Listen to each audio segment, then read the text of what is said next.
नसीम खान यांच्या कार्यालयाबाहेर संशयास्पद हालचाली, दोघं ताब्यात. बडनेरा अमरावतीची मतदारसंघाची मतमोजणी होणार लोकशाही भवनात.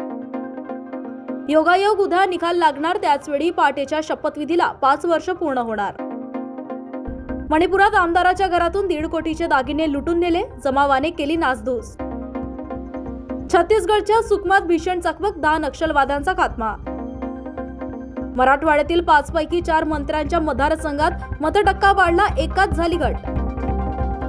देशात 19 लाख तरुणांना महिनाभरात मिळाले जॉब, 9.33% अधिक संधी.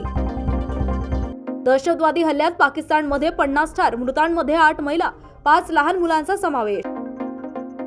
सत्ता आमचीच, सत्ताधारी महायुती आणि विरोधी मवियाच्या नेत्यांचे दावे.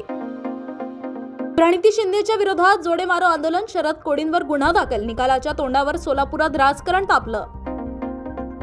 नागपूर ग्रामीण मध्ये काटेकी टक्कर, मतदानाचा टक्का 70 पार, बावनकुळेंसमोर मोठं आव्हान.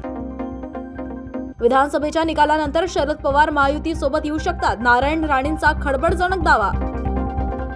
मुंबईत सर्वात धक्कादायक निकाल, वर्सोव्यात ठाकरेचा मुस्लिम उमेदवार जिंकणार, प्रजातंत्राचा एक्झिट पोल.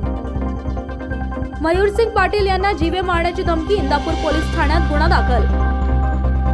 पैठण विधानसभा मतदारसंघात मतमोजणीसाठी यंत्रणा सज्ज. सांगलीमध्ये मतमोजणीसाठी पोलिसांचा तगडा बंदोबस्त. पंढरपूर विधानसभेसाठी 25 फेऱ्यात मतमोजणी. सांगलीमध्ये शाळगाव MIDCतील कंपनीत वायगळतीमुळे महिलेचा मृत्यू. अमेरिकेत अदानींविरुद्ध अटक वॉरंट, कंत्राट मिळवण्यासाठी 2,000 कोटींची लाच दिल्याचा गुन्हा दाखल. मुंबईत मतमोजणीसाठी 2,700 कर्मचारी, 10,000 पोलीस तैनात. विधानसभा मतमोजणीसाठी शिवसेना ठाकरे गटाकडून खबरदारी. पंतप्रधान नरेंद्र मोदी जॉर्जिया टाउन इथून मायदेशी परतण्यासाठी निघाले. भारत सरकारविरोधात कुठलेही पुरावे नाहीत, कॅनडा सरकारनं केलं स्पष्ट.